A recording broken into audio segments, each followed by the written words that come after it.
믿음 좋은 부자가 문제를 푸는 방식, 믿음 좋은 부자가 문제를 푸는 방식이란 제목으로 하나님 말씀 증거하도록 하겠습니다. 오늘 기도에 관해서 살필 건데 무엇을 기도하시겠습니까? 우리가 기도하기 전에 먼저 하는 게 있죠. 기도의 영을 부어 주십시오. 물론 성령 충만함을 달라고 기도하는 거죠. 기도가 되게 해 주십시오. 기도가 잘 안 되니까 기도가 나오게 해 주세요. 또는 기도의 길이 열리게 해 주십시오. 이렇게 기도하는데 사실 기도의 길을 여는 기도가 있습니다. 그리고 이제 본질로서의 기도가 있고, 저는 이게 두 가지로 나눌 수 있다고 생각하는데 총 5가지로 한번 살펴볼게요. 이 기도의 길을 여는 기도가 있는데 3가지예요. 찬양, 감사, 회개. 이거는 사실 기도가 되게 만드는 겁니다. 기도에 불을 붙이는 거고, 기도의 길을 여는 거고, 기도의 줄을 붙잡는 것입니다. 오늘 디모데전서 2장 1절부터 4절까지가 이제 기도에 관한 교훈인데, 여기 기도가 4가지가 나오죠. 근데 여기로 보면 뒤에 보세요. 간구와 기도와 도고와 감사를 하되 할 때 여기서 두 번째 나오는 기도가 이게 찬양에 가까운 거고요. 하나님을 드높이는 거. 그다음 마지막 나오는 감사가 감사고, 여기 4가지 중에 안 나왔던 또 한 가지가 회개. 이 3가지가 기도의 길을 여는 기도라는 거예요. 그래서 여러분이 기도가 잘 안 된다 그러면 이 3가지 하셔야 됩니다. 기도가 막혀 있다 그러면 찬양, 감사, 회개. 이걸 이제 돌아가면서 하면은 기도에 불이 붙게 되고 이제 기도의 길이 활짝 열리게 된다는 것입니다. 찬양이 뭐죠?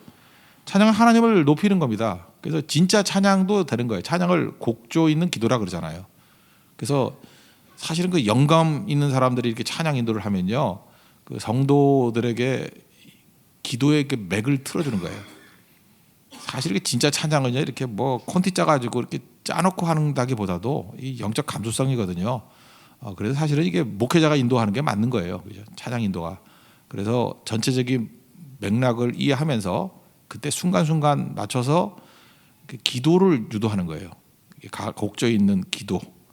그게 찬양입니다. 그래서 하나님을 드높이는 거고, 그때마다 찬양을 통해서 기도를 못하는 사람들에게 기도의 말을 알려주는 거죠. 시가 그런 역할을 하는 거와 마찬가지로 이게 찬양입니다. 그래서 찬송하라 여호와의 종들아, 뭐 기뻐하라 여호와의 종들아, 이게 찬송 계속 부르지 않습니까? 그럴 때 냉랭하던 분위기에서 따뜻함이 있기도 하고요. 녹기 시작합니다. 그리고 뭐 시선이라는 찬양 같은 거, 모든 시선을 주님께 드리고, 그 찬양 부르면서 우리의 산만했던 것들이 하나님을 향해서 초점이 맞춰지죠. 하나님만 바라보게 만드는 거. 이런 거를 찬양뿐만 아니라 기도에 있어서도 이걸 찬양이라고 얘기한다는 것입니다. 이게 반드시 필요해요. 찬양이 있어야 기도에 불이 붙기 시작하고 또 뜨거움이 시작이 된다는 것입니다. 그래서 이 찬양의 이 역할이 뭐냐면 예배자가 되는 겁니다. 찬양에서는 예배하고 연관성이 가장 깊어요. 예배자가 되는 거. 그 다음엔 감사인데, 감사는 이게 think인데 원래 think에서 나왔다고 하잖아요. 묵상 또는 생각을 한다. think하고 thank하고 이게 어원이 똑같거든요. 그러니까 감사는 생각하는 거죠. 뭘 생각하는 거예요? 하나님을 생각하는 거예요. 우리가 은혜라는 말을 하는데 은혜의 뜻이 무엇입니까? 원인이 내게 있는 게 아니다. 그럼 뭐예요? 원인이 하나님께 있다. 그래서 감사는 뭘 생각하는 거냐면은 원인이 하나님께 있다라는 것을 생각하는 거예요. 내게 원인이 있는 게 아니라 하나님께 원인이 있다. 그러니까 하나님께 원인이 있다라는 게 뭐예요? 그게 은혜. 그래서 감사는 은혜를 생각하는 게 감사예요. 은혜를 생각하는 게 감사. 그러니까 은혜를 감사하는 거죠. 그래서 감사가 많은 사람은 은혜가 충만한 사람이에요. 감사가 없는 사람은 자아가 충만한 사람이고. 그래서 감사가 넘쳐나야 이게 은혜 중심적인 신앙이 된다니까요. 그래서 뭘 갔다 올 때, 예를 들어서 성교 갔다 오고 난 다음에 감사헌금 드리는 사람이 있고 안 드리는 사람이 있잖아요. 그럼 감사헌금 드리는 사람의 특징이 뭐죠? 이게 하나님의 은혜였다는 거예요, 모든 게. 그래서 감사는 은혜를 묵상하는 사람에게 나오는 현상이고요. 감사가 없다라는 건 뭐냐면 은혜를 모르는 거죠. 배은망덕이죠. 사실 그 마음이 굉장히 피폐해 있는 모습이라는 것입니다. 근데 우리가 다 그렇잖아요, 마음이. 그래서 감사하는 거예요. 감사는 은혜를 묵상하는 겁니다. 그래서 기도의 문이 막혔을 때 또는 기도의 줄이 잘 잡히지 않을 때, 이렇게 횡설수설하거나 중언부언할 때 그때 감사하는 거예요. 감사할 때 기도의 줄이 잡혀요. 왜냐하면 하나님의 은혜에 딱 걸리거든요. 우리가 기도가 잘 안 되는 이유가 뭐냐면 알게 모르게 내 자아가 살아난 거예요. 이거 내가 한 거 아닌가. 그리고 하나님이 약간 도와줘야 되는데 이런 느낌이 있거든요. 내가 하는 건데 하나님이 도와주는데 안 도와주는 것 같아. 그러니까 신경질이 팍 나는 거지. 그래서 원망 불평이 막 나오는 거예요. 되게 순서가 그래요. 그럴 때 이걸 잠재우는 방법이 뭐냐? 감사합니다. 감사. 그래서 찬양과 감사.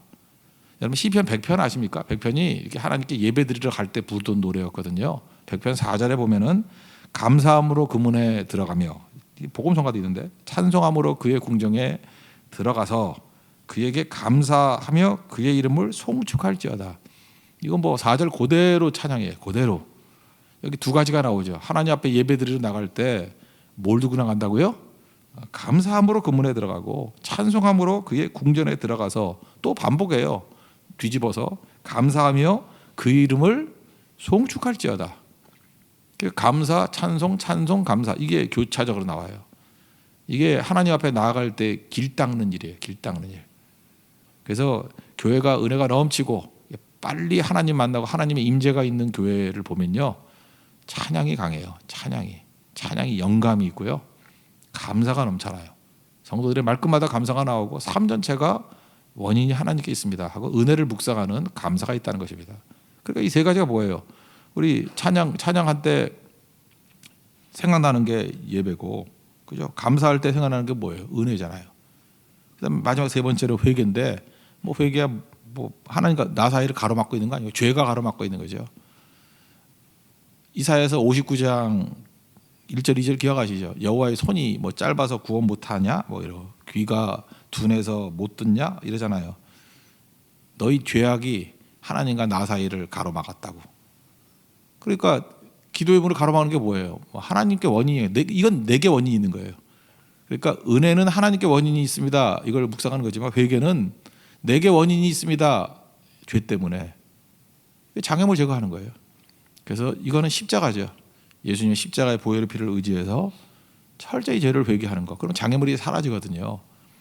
그러니까 기도의 길을 닦는 이 세 가지 내용을 보면은 첫 번째 찬양을 통해서는 예배자가 되는 거고, 그 다음에 감사를 통해서는 은혜를 붙드는 거고, 그 다음에 회개를 통해서는 예수님의 보혈의 피가 뚝뚝 떨어지는 십자가 붙드는 거예요. 그러니까 이게 복음이죠, 복음. 이 안에서 이 세 가지를 교차적으로 충분히 기도하면은 기도의 시온의 대로가 확 열린다는 것입니다. 그러니까 이 작업을 해야 돼요. 그러니까 초신자들이라든지 혹시라도 기도가 본업이 아니신 분들은 이유가 이게 약해서 그래요. 찬양이 약하고 감사가 약하고 회개가 약하기 때문에 이거 길 닦는 거예요. 이거 충분히 해야 됩니다. 그래서 철학에도 와 보십시오. 철학에도 와서 하는 게 뭐예요? 찬양, 감사, 회개. 이 초반에 이거 해요, 이거. 그래서 충만해지면 그 다음부터는 이제 기도가 나오는 거죠. 이제 본격적인 기도는 두 가지죠. 남을 위해서 기도하는 게 중보기도. 그 다음에 내 필요나 딴 것을 위해서 뭐 여러 가지, 이건 뭐 구하는 거죠. 그걸 간구라 그래요. 그래서 2장 1절에 보니까 간구라고 얘기하는 게 그냥 간구고, 마지막에 감사, 그 다음 뭐죠? 여기 도고라고 얘기하는 게 중보기도. 그러니까 중보기도부터 먼저 살핀다 그러면 중보기도 모르는 사람 누가 있어요? 다른 사람 위해서 기도하는 거예요. 도고. 우리가 세상을 죽음에서부터 건져내기 위해서 필요한 게 세상과 묶여야 된다 그랬죠. 우리가 구원받기 위해서는 예수 그리스도와 함께 묶여야 돼요. 같이 죽어야 돼요. 죽는 거 외에는 묶일 방법이 없어요. 예수님과 함께 세례를 받음으로 죽으면 묶였잖아요. 그래서 예수님이 하시는 행태 그대로 우리가 따라가는 거예요. 묶였으니까. 같이 죽고 같이 부활하고 같이 승리하고 같이 영생을 얻고 같이 천국의 영광을 누리게 된다는 거예요. 그러니까 이거 첫 번째만 잘하면 돼요. 예수님과 함께 장사 지낸 바 되면 돼요. 내가 그리스도와 함께 십자가에 못 박히면 되는 거예요. 마찬가지로 세상을 구원하기 위해서 내 안에 예수님이 계시잖아요. 우리가 세상을 향해 살 일이 뭐죠? 세상과 묶이는 거예요. 세상과 내가 이렇게 하나됨으로 묶여야 되는 건데, 그것도 마찬가지입니다. 예수님이 이게 죽으심으로 묶였던 것과 마찬가지로 우리도 세상을 위해서 죽으러 들어가는 거예요. 희생하러 들어가고 섬기러 들어가는 거예요. 낮아지면 묶인다 그랬죠. 뭐 예를 들어서 비 올 때 꼭 해보세요. 비 맞고 가는 사람과 하나 될 수 있는 방법, 같이 비 맞는 거예요. 혹시 머리 민 사람이 있으면 암투병하면서, 그러면 옆에 있는 사람 같이 밀어주면 하나 되는 거예요. 무조건. 그 드라마 남자친구 얘기를 했죠. 뭐 송혜교가 맨발로 가면은 또 그 남자친구 이름도 잊어버렸네. 박보검인가? 예. 거기도 같이 맨발로 가면 되는 거예요. 그럼 하나 되는 거죠. 중보기도가 그렇게 하는 거예요. 그들과 하나로 묶이는 거예요. 묶이면은 예수님께서 우리를 도와주셨듯이 우리도 그를 위해서 도와야 되는데 그들이 할지 모르는 게 기도거든요. 성령도 우리가 기도 못할 때 도와준다 그러잖아요. 로마서 8장 26절에 우리가 얼마나 멍청한지 마땅히 뭘 구해야 될지도 모른대. 그래서 성령께서 막 탄식하면서 이거 어떡하나 하면서 우리 위해서 친히 간구해 주신답니다. 그럼 우리도 그 사람에게 있어도 보혜사가 되는 거예요. 같이 묶여서. 그래서 같이 간구해 주는 거예요. 그게 중보기도입니다. 그게 도고. 그러니까 그 사람에게 있어서 우리가 작은 성령이 되는 거죠. 성령께서 우리를 도우시듯이 우리도 똑같이 미러 이미지예요. 도와주는 거예요. 그게 세상을 건지고 축복의 통로가 되는 길이라는 것입니다. 대개 이 중보기도 하면은 자기도 하나님 앞에 충만해지는 거죠. 모세 아브라함 대표적인 중보기도자 아니었습니까?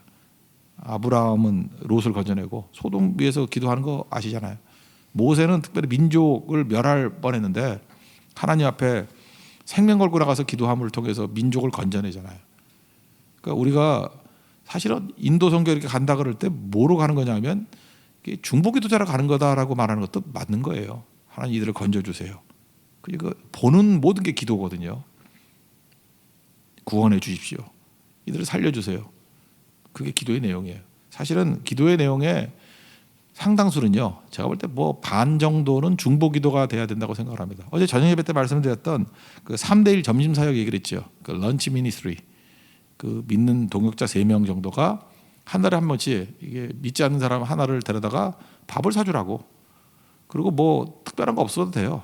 믿는 사람 3명이 안 믿는 사람 하나 정도가 그 불신자를 초청하는 의미에서 식사를 나누면요. 굳이 전도를 하지 않아도 그 향기 때문에 그 분위기 때문에 강력한 인상을 받아요. 그럼 자기 고민을 얘기하게 돼 있고 뭐 오영리 같은 전하지 않더라도 기도만 해준다고 해도 기뻐해 준다고요. 기도는 받거든요 다. 그리고 3개월 정도 지나고 난 다음에 한번 체크해 보면은 제가 볼 때 그 열매 거두는 확률이 굉장히 높아요. 그러니까 이런 사역들을 해야 이게 중보기도 사역이에요. 3대1 점심 사역도 사실은 중보기도 사역하고 같다라는 것입니다. 하나님 앞에서 여러분들 이런 일을 잘 감당해서 영혼들을 건져낼 수 있는 우리 믿음의 종 되기를 바랍니다.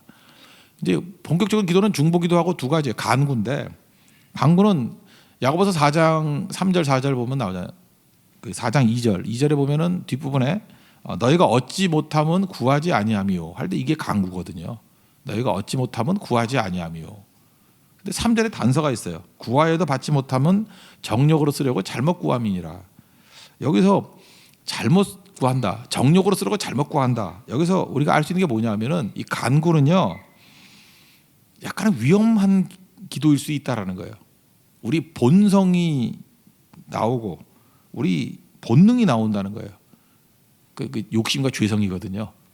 그래서 본성과 연결이 되고 본능과 연결이 되고 욕심과 연결이 될 수도 있어요. 그게. 그러다 보니까 많은 사람들이 간구를 좋지 않은 기도로 생각한다고. 근데 아니죠. 간구가 없다 그러면 기도도 아니죠. 사실 기도가 간구는 마찬가지지. 그래서 뭘 구하는 거는 하지 말라고 하는 식으로 생각하는 분들도 있어. 너무 도덕주의자들이. 그 바보죠. 간구가 없으면 무슨 기도겠어요, 이게. 이거는 너무 이론적으로 생각하지 말고요. 그 잠깐 학자들한테 너무 영향을 받아서 그래요. 우리 아버지거든요. 아버지께 자녀가 간구하는 거 뭐 달라 그러는 게 뭐 나쁜 거야.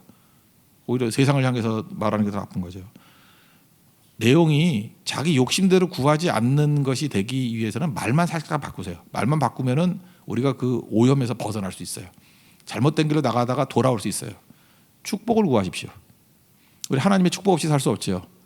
모든 것을 하나님의 축복으로 구하라고요. 예를 들어서 내가 죄를 져요. 뭐 예를 들어서 뭐 어디 가서 뭐 술집 가가지고 뭐 어떤 여자하고 놀거나 뭐 이러기 위해서 축복해 주세요. 그 기도가 나와요? 안 나오잖아요. 나오는 분도 있으면 하라고 한번 해보라고 그렇게. 그 기도가 나오냐고요. 그걸 축복해달라 그러는 죄 짓는 걸 어떻게 축복해달라 그러냐고. 그러니까 그 똑같은 간구를 축복해 주십시오로 다 바꿔버리라고요. 간구하는 내용들을. 그러면은 축복이 되면 안 되는 것 같이 느껴지는 거는 욕심이에요. 해봐서 알아요. 한번 해보라고. 쭉 해보는데 하나님 우리 교회를 축복해 주세요 라고 하면서 여러 가지 얘기를 할 때 욕심에서 나온 거는 이 축복해달라고 말하기가 힘들어져요.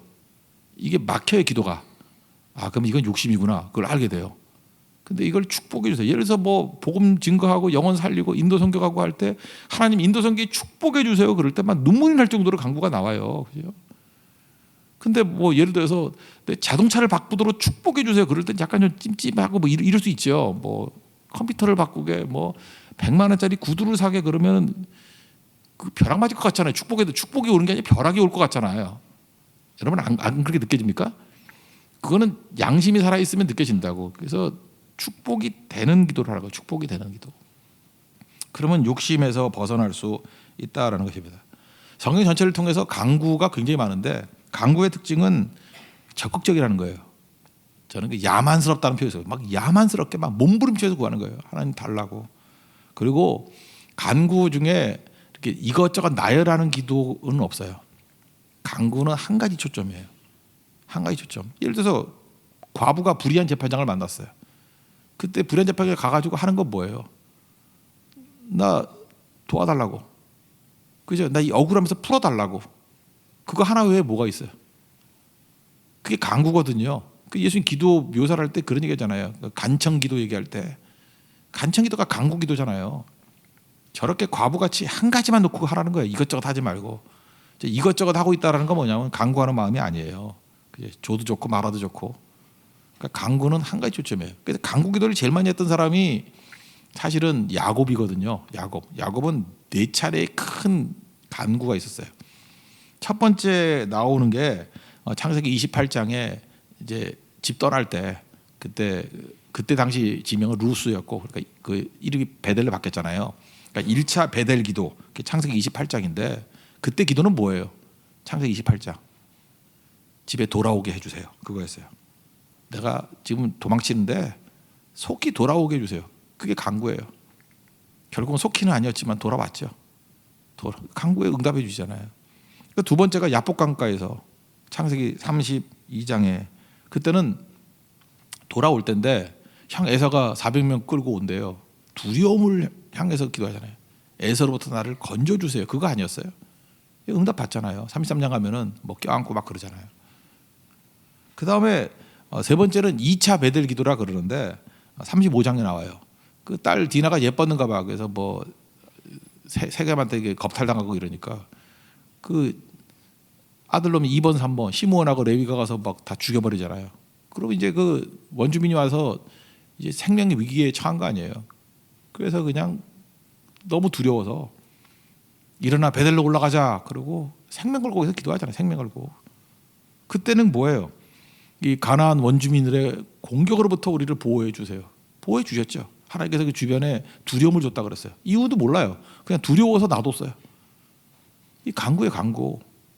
그리고 네 번째 간구가 뭐냐면 그 46장에 나오는데 브엘세바에서 기도인데 맹세 우물 거기서 기도를 하는데 기도의 내용이 뭐냐? 이제 애굽에 가요. 요셉이 있다 그래서 갈 때 마지막 기도예요. 하나님 언약대로 돌아오게 해주세요. 이 46장의 기도 때문에 이스라엘 백성들이 다시 돌아오게 되는 거잖아요. 굉장히 중요한 기도 아니에요? 이게 간구라고. 430년 지나고 난 다음에 돌아온 근거가 46장의 기도에도 있다고요. 하나님 언약대로 언약이지만 언약이 이루어지게 해 주십시오. 돌아오게 해 주십시오. 야곱은 기도의 사람이에요. 다 간구. 이 간구가 다 이루어지지 않습니까? 그래서 우리가 뭘 믿어야 되냐면 우리 지금 병참이 다 돼 있는 거 아니고 뭐 부족하게 살잖아요. 여러분 뭐 사업을 해도 그렇고 뭐 공부를 해도 그렇고 살아가는 게 우리가 다 준비 안 돼 있잖아요. 근데 하나님께서 우리에게 기도를 주셨어요. 간구를. 그래서 구하면 주셔요. 그죠? 우리 얻지 못하면 구하지 아니하기 때문이라고. 그래서 이번에도 일본 인도 가가지고 부족한 것이 많을 건데 그때마다 구할 거예요. 그죠? 간구할 거라고. 간구하면 하나님께서 응답해 주신다는 것입니다. 마지막으로 이 얘기 하나만 해드릴게요. 우리 교회도 이제 대만 선교를 많이 가는데 저도 오랫동안 갔는데 제 동문 목사님 가운데 한 분이 이 대만 선교를 또 되게 많이 했어요. 그죠? 지금 안 하는 것 같은데 한동안은 굉장히 많이 데리고 가서 중정기정관 앞에서 전체 집회도 하고 막 그랬어요. 그러니까 굉장히 크게 했던 교회이기도 하고 뭐 원래 그게 큰 교회였으니까. 그러다 보니까 이제 거기는 이제 뭐 섭외하고 이렇게 많이 만나니까 거기는 그 같이 만났던 사람 가운데 대만에 재벌쯤 되는 분을 만났대요. 회장님이라고 하시는 분을. 그러니까 우리나라 재벌보다는 좀 규모가 작지만 그래도 대만에서는 10대 그룹 중에 하나인 정도의 큰 회사래요. 뭐 그냥 그 정도나 이해하십시오. 어디라고 묻지 말고. 거기 회장님하고 아들 부부가 왔대요. 아들하고 며느리. 근데 인상이 어떠냐면 대만에도 이렇게 믿음 좋은 사람들이 있구나라고 느낄 정도로 정말 믿음이 좋더라는 거예요. 그죠? 이렇게 신앙의 향기가 막 풍겨나는 모습. 그래서 이 얘기 저희하고 교제를 나눴답니다. 그런데 갑자기 이제 문제가 생겼다는 거예요. 그 팀이 뭐 수백 명이 왔는데 선교팀이 그런데 돌아가야 되는데 티켓에 문제가 생긴 거예요. 몇 팀들이. 그때가 어느 때냐면 저도 그때 뭐 많이 갈 때는 한 500명, 600명 데리고 대만 선교 갈 때였어요. 근데 그때는 우리나라하고 대만하고 단교가 돼가지고요. 비행기가 국적기가 못 뜨기 때문에 비행기가 딱 두 항공사밖에 없었어요. 타이 항공하고 CX, 캐세이 파시픽. 바가지 씌워가지고 하여튼 무지하게 비싸게 받았고요. 티켓도 한 보통 때보다 2배 받았고 티켓도 없고.